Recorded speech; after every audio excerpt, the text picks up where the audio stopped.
대항력 있는 사람이야. 그렇지. 예, 나 대항력 있는 사람이야. 임차인을 뭐 해야 된다? 안고 사야 된다. 이렇게 갑니다. 다만 또 다만이 또 있어요. 네. 그런데 얼마나 어렵냐고. 네, 안녕하세요. 주교빈입니다. 유튜브에도 없는 100% 공매에 관한 기술 저자이신 전길봉 교수님 오늘도 함께 모시고 강의 들어보도록 하겠습니다. 교수님 안녕하세요. 네, 안녕하십니까. 네, 교수님 오늘 12강 공매 임차인 분석에 대해서 한번 강의를 해주실 차례입니다. 네. 네, 공매 임차인 분석 완벽 정복하기 한번 들어보도록 할게요. 임차인 분석은 공매 9가지 중 어디만 나올까요? 임차인 분석에는 9가지 중에 예. 압류재산? 오케이. 네네. 빙고 정답입니다. 압류재산에 해당되는 임차인 분석입니다. 네. 그러면 이제 예를 들어서 이제 우리가 공매로 낙찰받고 임차인을 만났어요. 네. 띵동 띵동. 누구세요? 공매 낙찰자입니다. 그래서 내가 이제 만나서 이제 임차인한테 그러는 거예요. 이사 가주세요라고 했더니 임차인이 못 나가. 그렇지. 이제 못 나가. 그러면 그거 어떻게 해야 되냐? 그러면 예를 들어서 그럼 하나 질문할게요. 임차인이 내가 나가줘요 했는데 흥이라고 하다는지 째 그러면 어떤 게 더 무서울까요? 자, 흥이 더 무서운 거예요. 그 왜 그러냐면 내가 나가라고 했는데 임차인이 나는 대항력 있는 사람이야라고 얘기해버리면 그 사람이 임차인이 대항력이 있으면 낙찰자가 보증금을 물어줘야 돼요. 대항력 있는 사람이야. 뭐 이런 단어가. 어렵죠. 대항력이라기 뭐냐면 나 대항력 있는 사람이야. 그렇지. 예, 나 대항력 있는 사람이야. 그래 버리면 낙찰자가 물어주면 그럼 낙찰자는 긴장. 이거 무슨 상황이지? 무슨 뜻인가요? 어렵죠. 그러니까 대항력 있는 세입자가 있는 물건은 낙찰 안 받는 게 아니라 그 세입자한테 물어줄 돈만큼 빼고 낙찰 받아야지. 그리고 내가 이익이 나는 것만큼. 그래서 압국수 유담 국공기금에서 압류재산 물건은 세입자가 있으면 대항력이 있는지 없는지를 확인해야 한다, 안 해야 한다? 확인해야 한다. 그래서 그 대항력이라는 게 이제 세입자가 언제 대항력이 생기냐면 이사하고 전입신고를 하면 그 다음날 생겨요. 전입신고하고 난 이후에 바로? 네, 아니 그 다음날. 그 4월 6일 날 전입신고했다 그러면 4월 7일 날. 그러니까 그날 대항력을 주는 것이 아니라 4월 7일 날 준다라는 거예요. 4월 6일 날 전입신고하면. 전입신고 다음날. 네, 그러니까 예를 들어서 이제 MC님이 4월 6일 날 전세 5억에 세를 들어갔어요. 네. 그런데 이제 하고? 4월 이사를 갔어요. 네. 4월 6일 날. 그런데 4월 6일 날 그 집에 가압류가 100억이 들어와. 그러면 MC님 전세 보증금은 날아가 버리는 거예요. 왜냐? 대항력을 언제 주니까? 다음날 주니까. 공매 물건 이제 임차인 압류재산에서 임차인 분석을 할 때 임차인의 전입일자가 말소 기준 임차인의 전입일자 그 다음 날이 말소 기준 권리보다 빠르면 낙찰자가 그 임차인의 보증금을 안고 산다라는 거예요. 무서운 얘기죠. 무서운 얘기인 것 같은데 네. 어려운 얘기네요. 어려운 얘기죠. 네. 그런데 이제 대신 이제 국유재산이나 공유재산이나 유입재산 같은 경우는 깨끗한 물건인 경우 임차인이 없었을 때는 다 매각하는 사람이 다 임차인을 다 내일서 정리해놓고 공매를 매각하거든요. 우리가 아파트 살 때 임차인이 없는 집이 있고 임차인이 있는 집이 있죠? 네. 그럼 임차인이 없는 집은 신경 쓸 필요 없잖아요. 임차인이 있는 집은 임차 보증금이 얼마 내는 거 알아야 되잖아요. 공매도 마찬가지예요. 압류재산 같은 경우는 임차인 분석은 필수. 네. 임차인 분석이 필요 없는 또 하자가 없는 국유재산, 공유재산, 유입자산은 임차인 분석이 필요 없죠. 이런 것들이 있거든요. 네. 그 다음에 대신 이제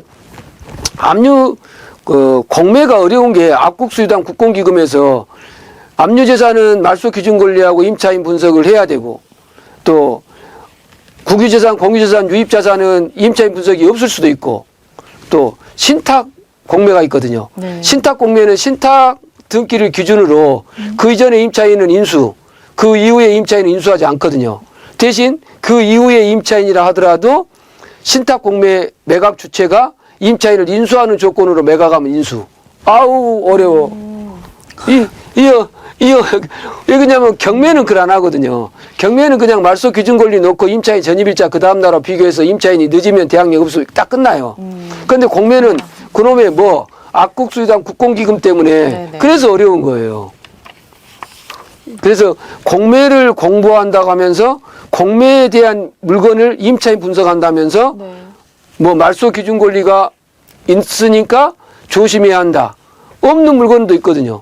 또 말소 기준 권리도 필요 없는 권리 분석이 필요 없는 게 공매 물건이다. 또 이렇게 얘기하신 분들은 압류재산 물건하고는 말이 안 맞잖아요. 그렇죠. 그러니까 여러분이 지금 유튜브나 아니면 어떤 교육기관에서 공매 물건을 배우실 때는 기초가 튼튼하지 않으면 안 돼요.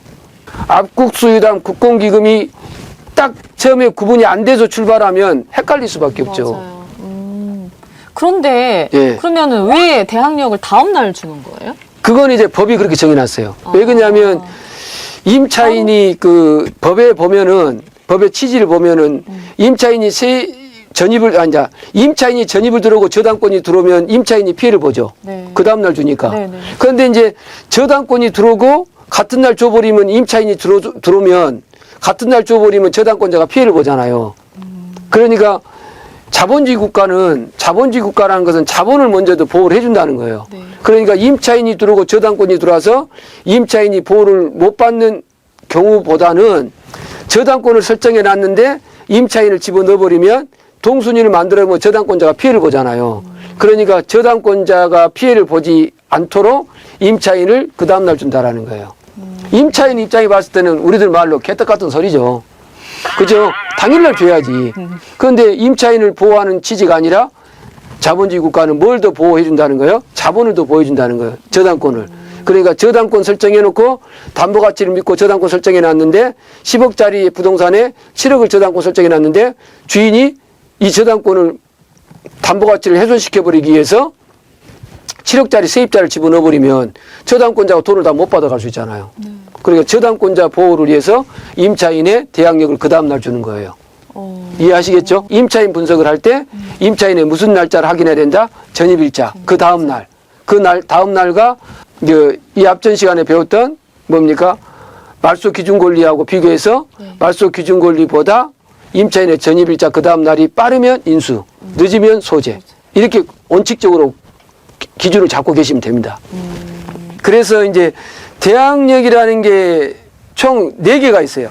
4개. 임차인에 관련된 대항력이 민법 621조에 등기를 하면 대항력을 주고 주택임대법법 3조에서 전입신고하면 대항력 주고 상가건물임대법법 3조에서 사업자 등록하면 대항력 주고 농지법에서 네. 농지를 신고하고 인도를 받고 신고를 하면 또 대항력을 줘요. 농지법에도 대항력이거든요. 그래서 여러분이 농지를 사더라도 농지에도 임차인이 있는 경우는 대항력을 갖고 있는 경우 있어요. 그럼 농지 낙찰 받으면 그 임차인 못 내보냅니다. 3년간. 공매 물건 중에 신탁 공매는 신탁 일자를 기준으로 임차인이 그 전에 돼 있으면 대항력이 있고 그 이후에 돼 있으면 대항력이 없다.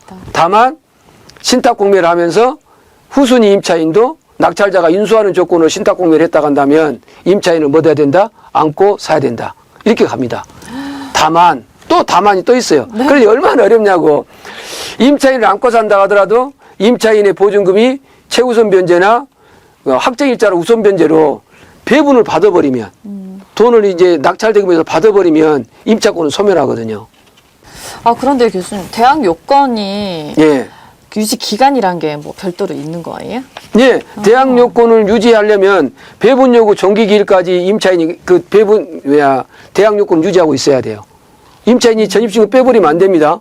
임차인이 배분 요구 정기기일까지 네. 대항 요건이 인도 플러스 전입신고를 가지고 있어야 대항력을 유지할 수 있다. 이렇게 말씀을 드릴 수 있겠습니다. 그리고 이제 쭉 넘어가 보면 네네. 그 82페이지 보면 현황조사 있죠. 네네. 그 현황조사가 뭔가 한번 그러니까 여러분이 공매 물건이 나오면 현황조사를 가는데 여러분 낙찰자도 가고 이제 캠코도 간다라는 거예요. 한번 읽어봐 주실래요? 1항만. 조사 네. 제69조 관할 세무서장은 제68조에 따라 공매 예정 가격을 결정하기 위해 공매 재산의 현 상태, 점유관계, 임차료 또는 보증금의 액수, 그 밖의 현황을 조사해야 한다. 세무공무원은 제1항의 조사를 위해 건물에 출입할 수 있고 체납자 또는 건물을 점유하는 제3자에게 공매 재산의 현황과 관련된 질문을 하거나 문서의 제시를 요구할 수 있다. 세무공무원은 제2항에 따라 건물에 출입하기 위해 필요한 경우 잠긴 문을 여는 등 적절한 처분을 할 수 있다. 예. 네네. 그래서 그 현황조사서가 있죠. 여기 이제 보시면 딱 나오잖아요. 맞아요. 예. 네. 현황조사서 보이죠. 예. 그래서 현황조사서. 여러분이 공매물건 낙찰 받을 때 이 현황조사서를 한번 읽어보시면 임차인의 정보가 나오죠. 그리고 이제 임차인의 정보를 더 디테일하게 확인하실 그 필요가 있을 때는 공매 공고를 프린트해 가지고 네. 주민센터에 가서 임차인을 확인하면 됩니다. 그래서 주민센터에서 열람했던 임차인 정보 내용 중에 세대주 전입일자 플러스 세대원 중에 먼저 전입돼 있는 사람이 있는가 없는가를 확인해 가지고 임차인 분석을 해야 된다. 그 다음에 신탁 공매 같은 경우는 임차인 분석이 신탁일을 기준으로 한다. 이렇게 꼭 정리를 해 주시면 됩니다. 그리고 모든 게 원칙이 있으면 뭐가 있다? 예의가 있다. 이렇게 생각해 주시면 되겠습니다. 네. 임차인 분석까지 이렇게 네, 받고 현황 조사는 네, 이렇게 이루어진다. 82페이지에 교재 또 여러분 참고하시면 좋을 것 같습니다. 그러면 이번 강의에서 또 간략하게 한 줄 정도 요약해 주신다면요? 예. 공매 물건 임차인 만나면 전입일자가 중요하다. 예, 전입일자 그 다음날이 말소 기준 권리, 저당권, 가압류, 담보가등기 압류보다 빠르면 인수, 늦으면 소재. 다만 임차인의 보증금이 소액보증금 최우선 변제 확정일자로 먼저 배분 받으면 임차인은 소멸한다. 요걸 꼭 기억해 주시기 바랍니다. 임차인 만나면 무슨 일자가 중요하다? 전입일자, 상가는 사업자 등록 신청일자. 그 다음날 말소 기준 권리하고 비교하는 거 잘 기억해 주시기 바랍니다. 이거 잘못 분석하면 임차인 보증금 여러분이 다 인수하게 됩니다. 권리 분석 중요하지 않다고 얘기하신 분도 많아요. 그러나 당해보신 분은 그 권리 분석이 얼마나 중요한가 인식할 수 있을 겁니다. 아파트 물건, 쉬운 물건, 권리 분석 필요 없는 물건 너무도 많습니다. 그런 물건들을 얘기하면서 권리 분석이 필요 없다고 하는 건 어불성설일 수 있습니다. 권리 분석이 기본입니다. 권리 분석은 중요한 게 아닌 것이 아니라 권리 분석은 중요하다고 말할 필요조차도 없을 정도로 당연한 거죠. 너무도 중요하고 너무도 당연한 겁니다. 네. 임차인 권리 분석이 돼 있는 상태에서 아파트 물건의 수익률을 보시기를 간곡히 부탁 말씀드립니다. 이상입니다. 네, 네, 감사합니다. 국내 임차인 분석까지 오늘 살펴봤고요. 네. 다음 강의에서도 네, 이어가도록 하겠습니다. 여러분 교재 신청 네, 하단에 참고해 주시고요. 네, 궁금하신 사항들 또 질문 남겨주시면 교수님께서 답변해 주실 테니까요. 여러분 질문도 많이 해주시고 구독, 좋아요, 알림 설정 꼭 해주시기 바랍니다. 유튜브에 없는 100% 공매 기술